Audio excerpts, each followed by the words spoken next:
I have 3 children. Her voice cracks. Then she corrects herself softly. More. I have 3 more children. 3 more children to raise. For over a decade, the world clung to one polished version of Michael Jackson's death, a tidy narrative built on exhaustion, prescription drugs, and a single doctor who supposedly made one fatal mistake. But at 94 years old, his mother, Katherine Jackson, has finally begun to break the vow of silence she once swore she would keep. And what she allows herself to say now bears almost no resemblance to the story the public was given. Inside a modest room in her Encino home, the curtains drawn just enough to blur the California light, her hands tremble slightly in her lap. Her voice sits on the edge of a whisper as she leans forward, as if someone might still be listening from the hallway, and releases the words she has feared for nearly 15 years. Michael didn't die the way they told you. Behind that single, quiet sentence, she suggests, lives a structure of power Michael himself once referred to by a different name, the Circle. It was, he told her, a group that stayed close, but never visible, a presence he warned his mother about long before the world suspected anything. According to what Michael once confided, this circle watched him, tracked him, and nudged him deeper into a world he was beginning to realize he could no longer walk away from. He believed they monitored his deals, his interviews, even the way he moved in and out of rooms. This, Katherine insists, is not some wild superstition. It is, in her eyes, a mother finally describing the truth she feels she carried alone for years. The public story of Michael Jackson's downfall, she believes, did not begin in 2009 on a chaotic June morning. It started quietly, decades earlier. On the day he took control of something the music business never expected, a black artist, no matter how gifted, how adored, how successful, to ever own outright. The ATV Beatles catalog. In 1985, when a 27-year-old Michael signed the agreement that made him the owner of one of the most valuable publishing collections in American history, he stepped across a boundary that powerful men in suits had spent years keeping sealed. Insiders later said that line was never meant to be crossed by the talent. The moment his name went on those papers, the ground beneath him shifted in a way he could not yet see. The catalog was not just a trophy to hang on a wall, it was a throne. Inside it sat the blueprint for a huge part of the global music economy: song rights, licensing power, film synchronization deals, mechanical royalties, and leverage that would stretch decades into the future. It meant influence that ran from Hollywood boardrooms to private European investment meetings. And the fact that such a throne now belonged to a young black entertainer from Gary, Indiana, sent quiet shockwaves through an industry that had never planned for him to sit that high at the table. For years afterward, Katherine remembered a subtle but undeniable change in her son. She watched Michael's easy confidence begin to harden into caution. The bright joy that once filled his voice narrowed into something more guarded, more watchful. He had outbid people who were not accustomed to losing. He had claimed a prize that men twice his age, with 10 times his corporate access, had chased and negotiated over for decades. He had broken what many in the business believed was an unwritten rule. Artists could perform the music. They were not supposed to own the system that controlled it. And the punishment for crossing that invisible line did not arrive as lawsuits, public explosions, or open threats. It appeared as shadows, as silence, as a new tension in rooms that used to feel safe. Meetings suddenly took place behind closed doors. Michael would be invited in only after decisions were almost finished, as if his presence was a formality instead of authority. According to people who later spoke about that era, some executives invited him into those rooms simply to measure how much he understood and how much he did not. Michael's world after 1985 changed in ways the audience cheering in arenas could never see. The phone rang more often from unfamiliar numbers. Business partners who once spoke to him daily became distant, harder to reach. Executives who had piled praise on him in the early years began to shift with alarming speed from flattery to irritation, from warmth to something colder. The more Michael studied how publishing really worked, the more he realized exactly what he had stepped into. He had walked onto a battlefield without armor. The catalog made him untouchable in terms of creative power, but strangely exposed in every other way. In Hollywood, people had a saying, "You can be talented, you can be rich, but you cannot be sovereign." And Michael, by owning that catalog, had quietly become sovereign.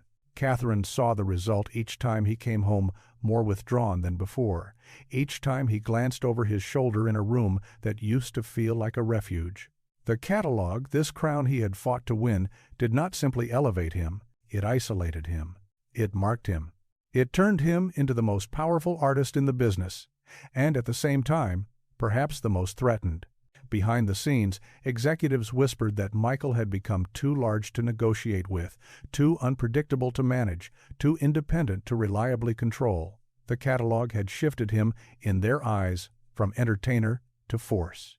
And in industries built on control, forces must either be contained or removed. What the world applauded in 1985 as a genius move of business and ambition, Catherine quietly feared. She believed she saw what Michael didn't want to fully admit. He was holding something some people would rather see destroyed than allow him to keep. The catalog granted him unprecedented freedom, but it stripped away his sense of safety. It made him historic, but it also painted a target on his back. From that moment on, Catherine came to believe that every major battle Michael fought, every public scandal, every shadow that seemed to tighten around him could be traced back to that single choice in 1985, a decision that handed him a level of power many felt he was never supposed to possess. The world saw a triumph. Catherine saw the beginning of a hunt. The next chapter in Michael Jackson's downfall did not explode in a single scandal. It spread slowly, like a hairline crack across glass, nearly invisible at first, then impossible to ignore. From 1995 to 2003, Michael and Sony were bound together by a partnership that, on paper, looked perfectly balanced. 50% Sony, 50% Michael. To most observers, it seemed like a model of fairness, a rare case of an artist sharing real power with a corporation. But inside the boardrooms where the real conversations happened, that balance looked less like equality and more like a threat. To Sony, the ATV, Beatles' catalog was not just another line item, it was a kingdom. And in their view, Michael insisting on independence, questioning decisions, and guarding his ownership had become a king they could not fully command. During these years, the world saw what it thought was a seamless continuation of Michael's reign. Hit albums, packed arenas, record-breaking sales numbers flashing across screens. But behind the closed doors of executive suites, the atmosphere had cooled. There was a new edge in the air. Hosts who once greeted him with easy smiles now used politeness as cover for discomfort. Executives who used to flatter him with praise now watched him with measuring eyes. Michael was no longer the prodigy they could shape. He had studied the business from the inside. He knew the value of publishing, of masters, of ownership. He asked detailed questions about percentages, about clauses, about future rights. He had stepped out of the role of star and into the role of owner. And in an industry built on keeping artists uninformed, the moment an artist begins to truly understand the system, he becomes dangerous. Sony sought consolidation. Fewer variables, more control. Michael wanted something very different, sovereignty. He wanted the ability to decide the direction of his art and his business without being steered. The corporation preferred compliance. Michael demanded autonomy. With every negotiation, every reworked contract, every dispute over distribution or release strategy, the same fault line surfaced. They wanted the catalog back. He refused to loosen his grip. For him, it was never just about the money. It was about who held the future. The one who controlled publishing controlled leverage, catalog value, and long-term power. Michael's refusal to surrender that future disrupted a structure that depended on artists staying dependent. By 2001, the fractures were no longer hidden. Albums were delayed, budgets tightened, promotional campaigns scaled back without clear explanation. What looked like routine corporate decisions felt, from Michael's perspective, like a pressure campaign. It was not loud. It was not announced. It was a series of precise, quiet adjustments, just sharp enough to remind him that he was pushing against boundaries an artist was never supposed to approach. The silent war had begun. Then came 2002, The year silence shattered. In Harlem, standing before a crowd gathered for what was supposed to be a speech about community pride and unity, Michael did something virtually unheard of in his world. He pointed, not at rivals, not at tabloids, but at the very top of the corporate ladder. He called Sony's chairman a devil. The audience gasped. Some were stunned, some electrified. But the greater shock rippled miles away, through corporate corridors and executive phone lines. Inside the music industry, there is a code most artists learn early. You shield the powerful. Whatever their choices, whatever their methods, you do not expose them. You do not name them. You do not challenge them directly, and you certainly do not attack them in public. Michael broke that code in one sentence. What looked like a burst of anger to television viewers was seen very differently in upper offices. To them, this was not a wounded entertainer lashing out. It was a deliberate act of defiance, a superstar naming someone the industry treated like royalty. In that moment, Michael did more than burn a bridge. He struck at a rule carved deep into the foundation of the business. Powerful people may criticize artists. Artists do not criticize powerful people. The hierarchy exists to remain unquestioned. Catherine, watching the fallout, understood what her son had just triggered. She would later recall telling someone in private that Michael had crossed a line no one is supposed to cross. The conflict that had once been contained to negotiation tables and contract language was now visible. The war was no longer only on paper, it was out in the open. The pressure around him shifted form. Subtle internal resistance hardened into structural backlash, marketing campaigns scaled back, opportunities quietly withdrawn, support that once seemed automatic suddenly became conditional. Media narratives, which had wavered before, began tilting against him with uncanny timing. Stories that once might have been ignored or quietly corrected were amplified. Old rumors resurfaced in sharper tones. Coverage of him bent toward a single direction: undermine, doubt, destabilize. To the corporation, Michael had stopped functioning as a manageable asset. He looked more like a liability, a man who controlled too much, spoke too loudly, and refused to shrink when told to obey. Their partnership turned into something else entirely. A battleground hidden behind contracts, release schedules, and press statements. Between 1995 and 2003, Michael was not simply fighting over song rights or percentages on a balance sheet. He was fighting often alone for his survival inside a system that, according to people close to him, had never forgiven him for taking what many believed should have remained in their hands. In the end, the conflict was about far more than business. It was about punishment, and once that punishment mechanism was in motion, once the silent war turned into an open one, there was no easy way back. Long before tabloids splashed the word Illuminati across headlines, Michael Jackson had already named the force he said he feared most. He didn't call it magic. He didn't call it a cult. He didn't even use the word conspiracy. He called it the Circle. According to what he told people close to him, the Circle was not built on symbols or secret ceremonies, but on something far more ordinary and far more powerful: money, contracts, and absolute silence. In Michael's world, the Circle was not a myth, it was a structure. He described it as the unseen group sitting just behind the entertainment industry itself, never visible to fans, yet present in every boardroom where decisions about an artist's future were made. What made the Circle so terrifying, he believed, was not that it was invisible. It was that it was made of very real people. In his description, the Circle included entertainment executives managing billion-dollar catalogs, investors funding global arena tours, media moguls shaping the public narrative around artists, and legal advisors whose signatures could outweigh talent, truth, or justice. Their identities were not scrawled in secret ledgers. They were printed on glass office doors, embossed on awards, listed on resumes that lined entire walls. They moved the industry the way wind moves a ship quietly, but with enough force to change an entire direction. Throughout the late 1992s and early 2000s, Catherine watched her son grow increasingly wary of this invisible architecture. He understood, perhaps more clearly than most, how the machine around him worked. These were the people who, in his view, decided which albums received marketing budgets and which were starved. Which artists had their missteps quietly buried and which were dragged into the spotlight as public warnings? Which scandals disappeared overnight and which were magnified until they broke someone? The circle, as Michael described it, rewarded obedience with superstardom and answered independence with slow, methodical destruction. They did not need overt violence. They had influence. Influence that could rewrite contracts, restructure debt, and quietly separate an artist from the allies who kept them stable. Their favorite tool, insiders later claimed, was leverage the ability to turn an artist's own success or their own financial vulnerability into a point of control.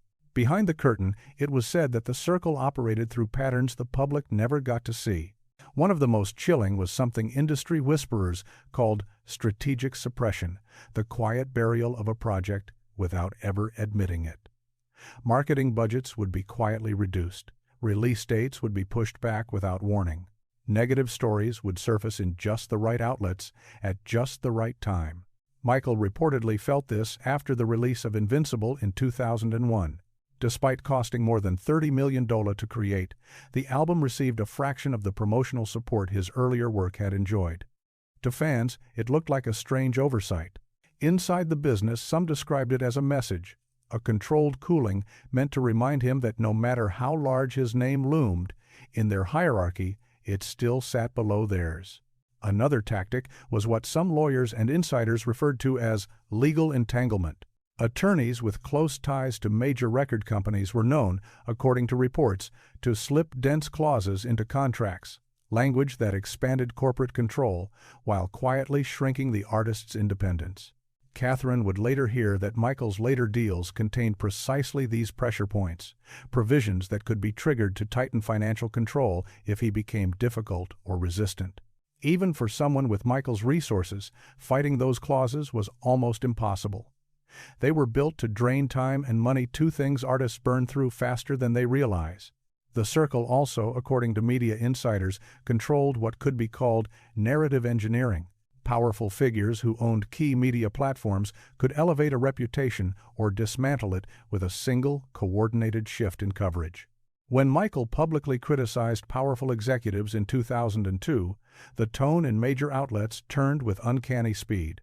Small missteps morphed into major headlines, old accusations resurfaced with renewed aggression. Stories once dismissed as noise began to form a pattern aimed at destabilizing him. To outsiders, it might have looked like coincidence. To those who watched the timing up close, it felt like choreography.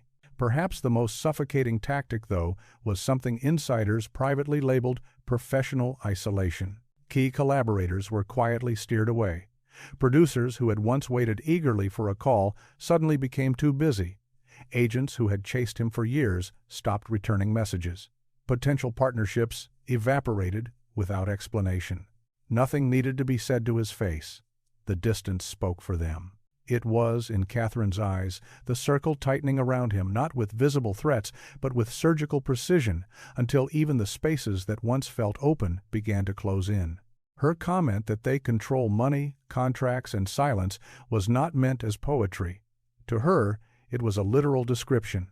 The circle, as she understood it from Michael's fears and her own observations, controlled the financial structures artists depended on, the paperwork that defined their futures, and the unspoken pact that kept insiders from ever revealing too much.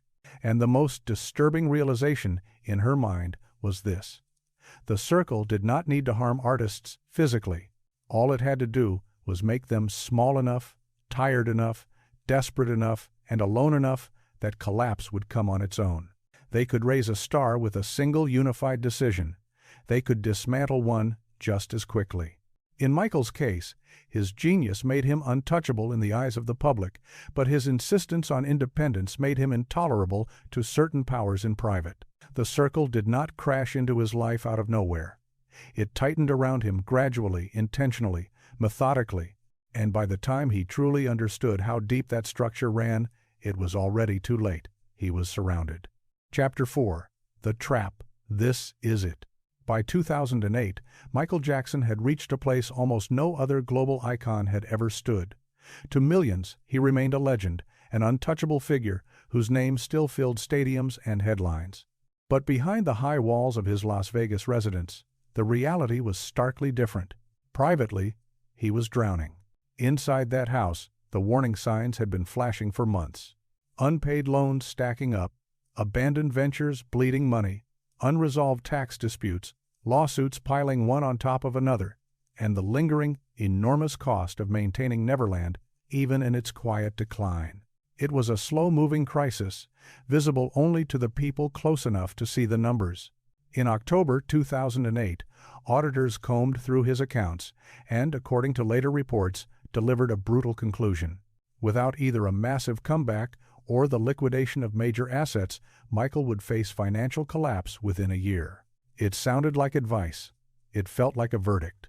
Because to those who understood the way the industry works, that kind of warning does something else. It creates leverage. Once a performer becomes financially vulnerable, the people who stand to gain from a comeback often step forward not simply as rescuers, but as designers, architects of what comes next. That opportunity appeared when AEG Live entered the story. They presented a proposal that, on the surface, sounded like salvation: a comeback residency in London. A series of shows grand enough to restore his finances, rebuild his reputation, and reintroduce him to the world as the King of Pop reborn. The initial number 10 shows at the O2 Arena felt manageable, almost compassionate, as if the plan had been tailored to his condition. But that number did not stay small. Behind closed doors, in meeting rooms Michael did not attend, the figure began to climb. According to documents later referenced in court and reports, 10 quietly became 31, then 50. At one point, internal discussions allegedly floated the possibility of 80 and even 120 shows spanning multiple continents. These expansions were not announced with dramatic press conferences. They slipped in through memos, contract revisions, and investor briefings that did not require Michael's signature in the room to be discussed. Every increase meant more. More ticket revenue, more merchandise, more licensing, more film and streaming opportunities. For the promoters and investors, each added show represented another vein of income. But for Michael, it meant something else, more physical strain for a man already battling insomnia, anxiety, and a body frayed by years of stress. More pressure on a nervous system held together by exhaustion and medication. The true engine of This Is It did not begin with Michael's dream of returning to the stage. It began, according to internal accounts, in meetings he did not initiate. On the 22nd of December 2008, in a closed-door gathering at the Beverly Hills Hotel, a group of 4 executives, 3 investors, and 2 legal representatives reportedly sat around a long polished table and discussed what some called the MJ Recovery Plan. On paper, it was a blueprint. In spirit, it treated Michael less like a person and more like an asset to be rebooted. The conversation, according to notes later examined, revolved around revenue streams, insurance coverage, risk mitigation, and an expanding show schedule. His well-being appeared only once, buried in a small notation: health concerns to be addressed with private physician. One sterile line. But that line would lead directly to one of the most fatal details of all. Another key meeting followed on the 5th of March 2009 at AEG's offices in downtown Los Angeles, timed roughly 6 hours before Michael would step onto a stage at London's O2 Arena and tell the world, "This is it." Documents later revealed that by the time he walked out under those bright lights, promoters had already instructed marketing teams to prepare campaigns built around at least 50 shows. The scale of the operation had been decided before Michael ever looked into the cameras. The crowd that day screamed and clapped, the flashes exploded from every angle. He smiled, joked, and repeated the phrase the press would replay for months. This is it. But if you watch the footage closely, you can see something else. A flicker in his eyes, a stiffness in his shoulders, a hesitation in his body, as if he were pushing against something only he could feel. It was the look of a man who understood, on some level, that he had stepped into a structure he might not be able to step out of. That same night, Katherine Jackson would remember receiving a phone call she would never forget. Michael's voice sounded thin, strained, almost hollow. He told her he was exhausted. He hadn't slept properly in months. The mixture of anxiety, physical breakdown, and the weight of a commitment that no longer felt humanly possible had settled over him like concrete. Behind the scenes, the pressure only grew heavier. Every time Michael voiced discomfort, asked for changes, or showed signs that the schedule was more than he could carry, the machine did not slow. It tightened. Rehearsals lengthened. Expectations rose. The deadlines remained fixed. Performance insurance investigators were dispatched to watch him, to observe his stamina, his clarity, his ability to endure what had been promised to the world. Each stumble increased the pressure. Each good rehearsal was used as justification to push him harder. As spring slid into summer, the rehearsal schedule began to look less like preparation and more like a test of survival. On the 11th of June, 2009, inside the Staples Center, cameras captured him struggling with choreography that, years earlier, had seemed to defy gravity. Dancers later described in hushed tones how sometimes Michael moved as if he were fighting an invisible weight, as though gravity itself had doubled. On June 19, director Kenny Ortega reportedly documented concerns in internal notes, describing Michael as incoherent and unfit to perform. It was the kind of alarm that should have stopped everything, but it didn't. Money was already in motion. Contracts had already been executed. Insurance policies had already been calculated. The gears of the tour had locked into place. And large machines, once activated, rarely stop for human limits. What investigators later found in contractual drafts was even more unsettling. The agreements did not simply reflect the 50 shows the public had heard about. They included options for world tours, extended residencies, documentary rights, merchandise expansions, and more, built around the assumption that Michael would continue performing far beyond what his body could realistically sustain. It was not just a tour. It was a long-term pipeline, a system of projected revenue that depended on him staying upright, compliant, and working. But by that point, Michael was none of those things. He wasn't upright. He was dangerously depleted. He wasn't compliant. He was anxious, resistant, afraid. He wasn't capable. His body was signaling collapse. By June 2009, according to various medical accounts, he had gone through stretches of sleeplessness that would have pushed most people to the edge of psychological and physical breakdown. His reliance on drug-induced unconsciousness had deepened. His private physician was administering medications designed for operating rooms, not for bedrooms, not for a home. And still, the machine rolled forward. One of the most haunting details to Catherine lay not in what was written in black ink, but in what seemed deliberately blurred. Who exactly had approved the escalating number of shows? The documents were vague. Signatures appeared from intermediaries, from departments, from representatives. No single person or office seemed to stand fully behind the decision. Responsibility appeared to have been spread so thin across the network that it became almost impossible to trace. It was as if the decision had been dissolved into the structure itself. Michael found himself attached to schedules and obligations he never entirely understood, bound to commitments that grew heavier every time someone else decided to increase the scale. He had not walked into a simple comeback. He had walked into something that looked, from the outside, like opportunity, and from the inside, like entrapment. It was not a return. It was a countdown. A countdown designed by people who, in Catherine's view, saw profit where they should have seen pain, who needed him present, rehearsing, performing, pushing long after his body had begun to fail him. They did not need him well. They only needed him working. Chapter 5. 48 Hours Before Death. Tragedy almost never begins with a single, sudden blow. It builds quietly, layer by layer, through ignored warnings, strange patterns, and pressures no one wants to face until they no longer have a choice. In Michael Jackson's case, everything converged inside a narrow, cruel window, the final 48 hours of his life. The dates June 23 and June 24, 2009, now sit in modern music history like a dark watermark, reconstructed piece by piece from rehearsal footage, security timestamps, medical notes, and fragmented memories from those who were nearby. When these scattered pieces are laid side by side, they do not form a clean, linear story. They form something else, a jagged, chilling mosaic of a man being pulled apart by forces far larger than he was ever meant to carry. On June 23, 2009, Los Angeles baked under early summer heat. Inside the glowing steel shell of the Staples Center, the final rehearsals for This Is It moved forward under the bright stage lights. Michael arrived, visibly reduced. He looked painfully thin, his frame shrunken beneath his clothes.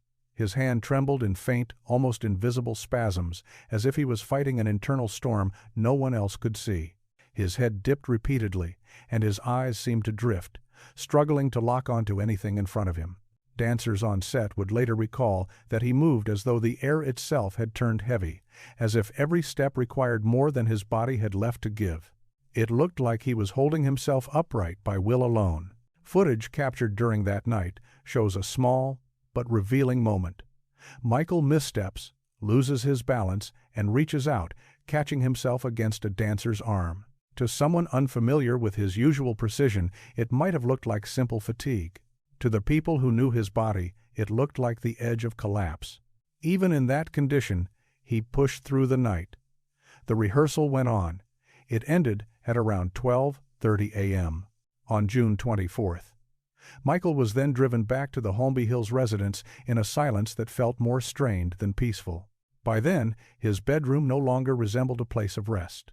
It had effectively become a makeshift procedure room, IV lines, a blood pressure monitor, scattered syringes, vials of benzodiazepines, and a bottle of propofol reportedly lacking proper hospital labeling.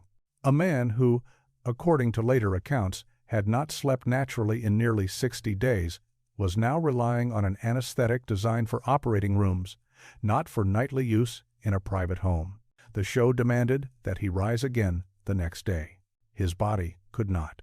The morning of June 24th drifted by uneasily. Michael barely ate. His fluid intake was dangerously low. Medical notes attributed to Dr. Conrad Murray would later describe irregular heart rhythms, severe fatigue, and signs of profound stress symptoms that should have brought any performance schedule to an immediate halt. But the rehearsals did not stop. That night, more footage shows his left hand shaking violently for several seconds. His eyes float, unfocused. His movements remain sharp in form, but disconnected in spirit, as though his mind and body were no longer in agreement. Observers described him afterward as a man pushing far beyond what any human should attempt. Still, no one stepped in to shut it down. The tour could not stop. The promoters could not stop. The investors would not stop. The machine did not stop. And the machine required Michael to keep moving, even as it was clearly breaking him. This was the trap he could no longer escape. He was not rehearsing out of excitement or creative hunger. He rehearsed because he was bound locked into obligations larger and heavier than his failing health could carry. The early hours of June 25th fell over the house like a curtain. Security footage recorded Dr. Murray moving in and out of Michael's room between roughly 1:00 a.m. and 4:00 a.m. Multiple sedatives were administered, benzodiazepines such as lorazepam and midazolam, and finally propofol, a powerful anesthetic that requires advanced monitoring and resuscitation equipment. None of the usual safeguards were there. No crash cart, no EKG monitor tracking his heart, no proper backup oxygen system. It was not true medical care. It was, in effect, a lethal gamble balancing between induced unconsciousness and the risk of never waking up. At around 10:40 a.m., Murray would later state that Michael stopped responding. That moment marks the beginning of the darkest fracture in the entire timeline. From 10:40 a.m. until 12:21 p.m., the record twists into a void, a 101-minute gap that has never been fully clarified. Witness statements conflicted. Reports shifted over time. Some people claimed Murray panicked, dropping equipment, pacing, unsure of what to do. Others believed he may have tried to clean or rearrange the scene before anyone else saw it. What is certain is this. For nearly 2 hours, no emergency call was made, no security alert was sounded, no outside medical help was requested while there was still a chance to reverse what was happening. That silence, that void, haunted Katherine Jackson. Through years of revisiting documents, recordings, and courtroom testimony, that 101-minute stretch grew in her mind into more than just a missing piece. It became a wound where the truth should have lived. She would later refer to it privately as the silence zone, a period in which answers might have existed, but nothing honest was allowed to surface. Not because no one knew anything, she believed, but because the ones who knew would not speak. At 12:21 p.m., the 911 call was finally placed. The dispatcher's voice, captured on audio, was unnervingly calm. The person calling sounded oddly composed, for someone reporting that a man was not breathing. Paramedics arrived at approximately 12:26 p.m. It took them only seconds to understand that Michael had likely been in cardiac arrest far too long. They worked on him for more than 40 minutes, fighting against a reality that had already settled into the room before their arrival. He was transported from the Holmby Hills residence and taken to UCLA Medical Center, where at 2:26 p.m. on the 25th of June, 2009, Michael Jackson was officially pronounced dead.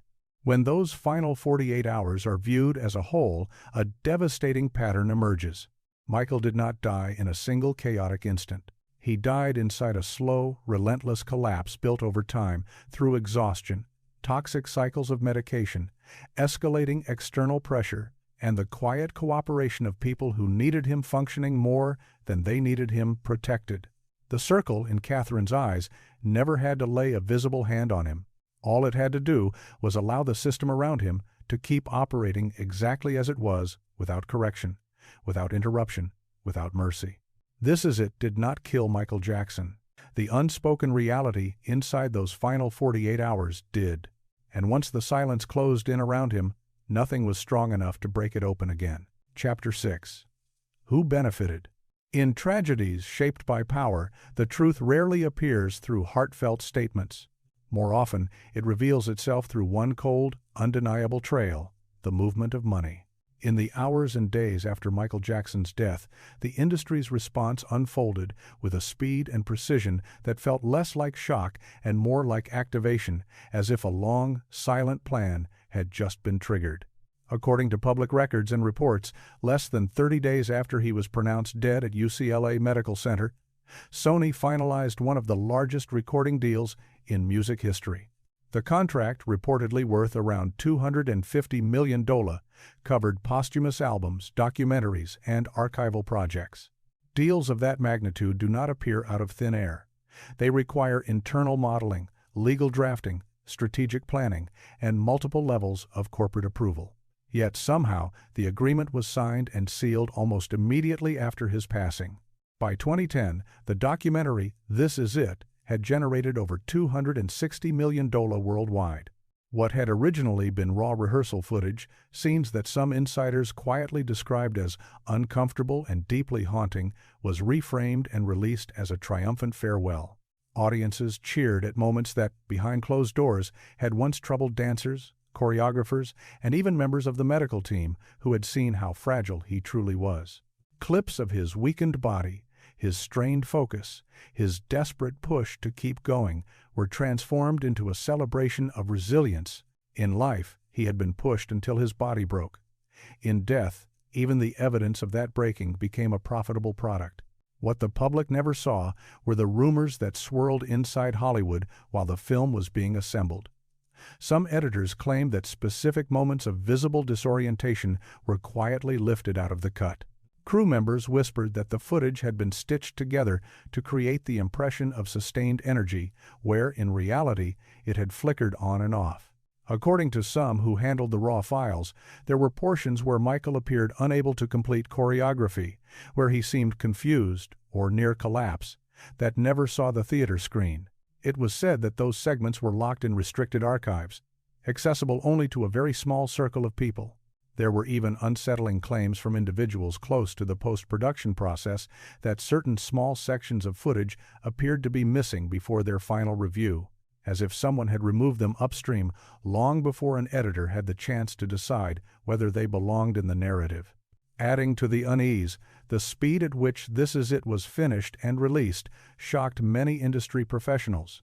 A global theatrical documentary typically requires extensive editing, licensing approvals, legal clearances, and distribution arrangements. Yet this film was completed in what some considered record time. To some observers, this suggested that at least a skeletal framework for a documentary-style project had been considered or even partially prepared while Michael was still alive, or at minimum before the full severity of his condition was acknowledged publicly. Then came 2016. That year, Sony acquired the remaining portion of Michael's publishing stake, reportedly for $750 million. The purchase completed a long-term corporate objective. With that transaction, the asset Michael once referred to as his crown jewel, the ATV, Beatles catalog, the very catalog many believed painted a target on his back, passed fully into the hands of the same system he had spent years fighting. What he had once guarded fiercely as the symbol of his sovereignty now belonged entirely to the structure he feared. When Catherine studied that timeline, the speed, the coordination, the size of the deals, the ease with which the industry pivoted, one question lodged deep in her mind and refused to leave. How did they move so fast if they didn't expect him to die? The logic to her was difficult to dismiss. Agreements of this scale are not born in chaos. They require expectation, contingency planning, and a level of preparation that implies someone anticipated a shift. That anticipation cast a shadow far darker than any sensational theory could. It suggested to her that Michael's death did not derail the industry's plans. It accelerated them. Chapter 7. Catherine's Dark Reveal. 15 years passed before Katherine Jackson allowed herself to put the pieces together out loud. Time had softened her posture, slowed her movements, but it had not dulled her memory. In the stillness of her Encino home, surrounded by photographs that captured a lifetime of stages, awards, and smiles that no longer returned, she revisited the path her son had walked. She had watched him rise higher than anyone thought possible, fall harder than any artist in history, and ultimately become a symbol the world mourned but never truly protected. For years, she avoided microphones, cameras, and interviews. She refused to participate in competing narratives about who was to blame. She turned away from the spotlight that used to follow her family everywhere. But silence has weight. As the years stretched on, that weight grew heavier than the grief itself. Her thoughts always drifted back to one conversation, one sentence that refused to fade. Long before "this is it," long before the avalanche of lawsuits and scandals, long before the world began to portray him as unstable or fragile, Michael had sat with her and shared something that chilled her in a way she did not fully understand at the time. He told her that if he ever disappeared, she should never believe it was simply an accident. Those words, cryptic back then, darkened with each passing year. They echoed through every inconsistency, every unanswered question, every piece of the timeline that did not quite fit. As Catherine quietly traced the sequence in her mind, the financial pressure, the tour demands, the contractual traps, the rehearsals that looked less like creative expression and more like a fight for survival, she reached a conclusion that was far more grounded than the wild stories circulating in tabloids. Michael, in her eyes, had not been consumed by magic or superstition. He had not been taken by an occult force operating in the shadows. It was something colder, simpler, more terrifying, precisely because it belonged completely to the real world. It was a chain of decisions made by people with power, ambition, and financial interest. People with enough influence to steer outcomes without leaving obvious fingerprints behind. In her view, her son's death did not hinge solely on one injection, one doctor, or one isolated act of negligence. It was the endpoint of momentum. A series of choices by individuals who saw him as leverage, as revenue, as insurance, as opportunity. People who needed him performing, not necessarily living. Her truth, as she understood it, was devastating, not because it invoked some supernatural explanation, but because it pointed to something more ordinary and more dangerous. The way power hides inside contracts, schedules, expectations, and enforced silence. Chapter 8. The legacy they couldn't kill. Even in the darkest file in this story, something remains that cannot be erased. Despite the breakdown of his body, the exploitation of his image, and the machinery that kept spinning long after his heart stopped, Michael Jackson's influence refused to vanish. It slipped past corporations, outlived controversies, and moved beyond the narratives built to minimize him. His catalog still shapes global pop music. His songwriting, his ear for melody, his sense of rhythm and harmony continue to echo in artists who weren't even born when Thriller was released.